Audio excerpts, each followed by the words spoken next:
I just arrived in Bangladesh. It's Dhaka, it's the 18th of April 2015. We're a week away from the second anniversary of the Rana Plaza factory collapse. And this is my second visit to Bangladesh. The first time it was in 2008, in the autumn of 2008, and I came with a completely different spirit. I knew nothing, it was my first time here. I came with Oxfam, and little I knew that this experience would have changed my entire life. We were smuggled into this factory, which was an A-rated factory, so they were very proud of what they were showing us. But you know, we found armed guards at the door, so no one could come in and out from the factory. There were armed bars at the windows, no fire escape, obviously.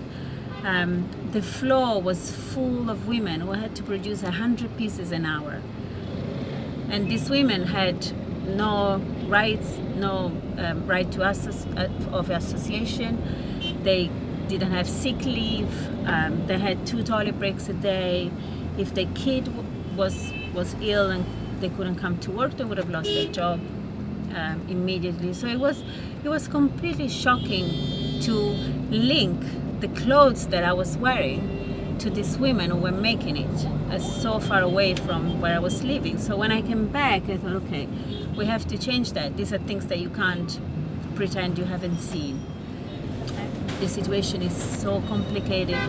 Following Rana Plaza, the Rana Plaza collapse is even more complicated. But the big question is, how do we make it better? This is such a vibrant, beautiful country, and the women here deserve so much more. I remember last year when I interviewed a garment worker for the first anniversary of Rana Plaza, and she asked a very, very simple question. She said, Livia, why our life is considered cheaper than the life of the women in your country or in your part of the world? Why aren't we valued the same? And that's the $1 million question for the brands, for the local government, for the consumer, for all these different bodies where the responsibility lies. But the truth, responsibility lies in all of us. Whether we are a consumer, whether you are the government of Bangladesh, whether you are a brand that comes here to produce, you need to be held accountable for how you do it. So this trip will hopefully answer some of these questions, understand how we can hold the brands accountable, how we can make it better, and how can we value the life of or show these women that we value their life at the same level as our life. So we'll see.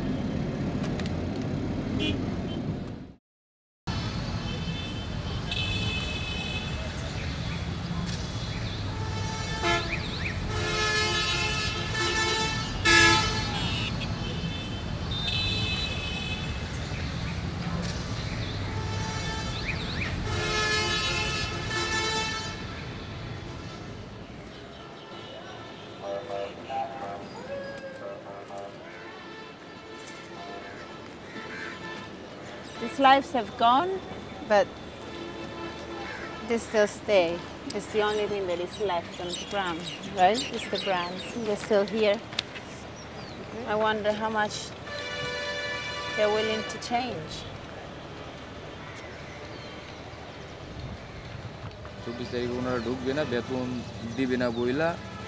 ফ্যাক্টরির যারা management ছিল দায়িত্বে ছিল তারা বলছে যে আজকে যদি তোমরা ডিউটি না করো তোমাদেরকে বেতন দেওয়া হবে না।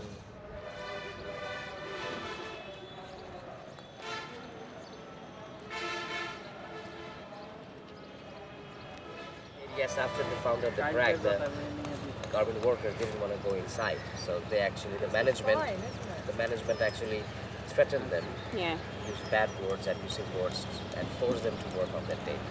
And I was asking actually, why were they actually forcing them to work at that time? Because even they got the crack, they saw the crack was discovered the day before. So obviously there was this work order, the pressure, so that the factory to fulfill the orders and all this. I wish the owner of the fast fashion brand, the multi-billionaire guy, come here, stand here, and have the courage to come to this country and here and stand here and look what they're doing, what they've done, what they still do every single day.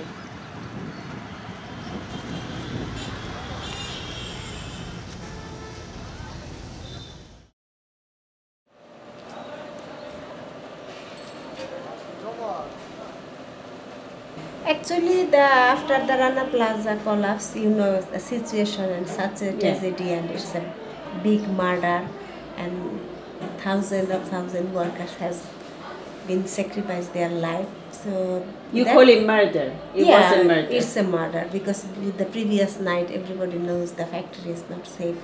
The politician and manufacturer, they forced two workers to enter inside. It is murder. The people are saying we are coming to Bangladesh, so labor market is cheap. The people are in Bangladesh, suppliers said if the workers' salary gone up, the factory will be closed down. Then where will the workers go? Because you know the garments industry, the 4 million workers are working and 80% are female coming from the countryside. So those women are coming from the very poor family to the urban economy. This job is very important for women and poor people. That is the one of the weakness for us. And the multinational always said, if your price more, we leave this country, we leave this business from Bangladesh or somewhere else.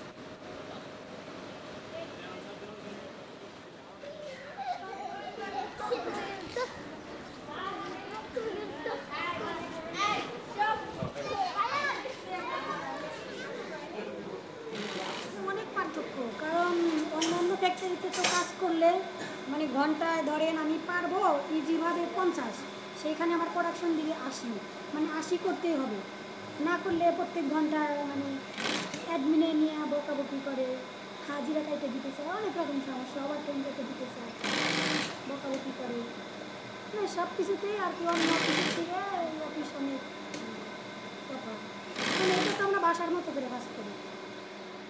না না বসেন,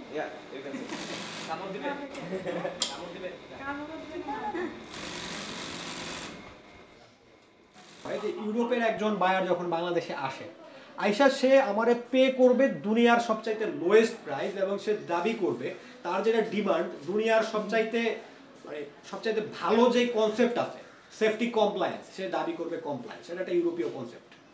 সে দুনিয়ার সবচাইতে ভালো সুযোগ সুবিধা চাইবে, আমার কাছে আইসা দুনিয়ার সবচাইতে কম প্রাইস আমারে পে করবে, এটা একটা বিষয়। Then they're showing their profit value, how much money they have. But our worker couldn't get the food. It's such a shame, and it's such a nasty business. The globalization created poor people poor, and the sum of the business and multinational are become a giant, and they're killing our and drinking our blood and sweat. Not drinking, killing to us. So it has to be stopped.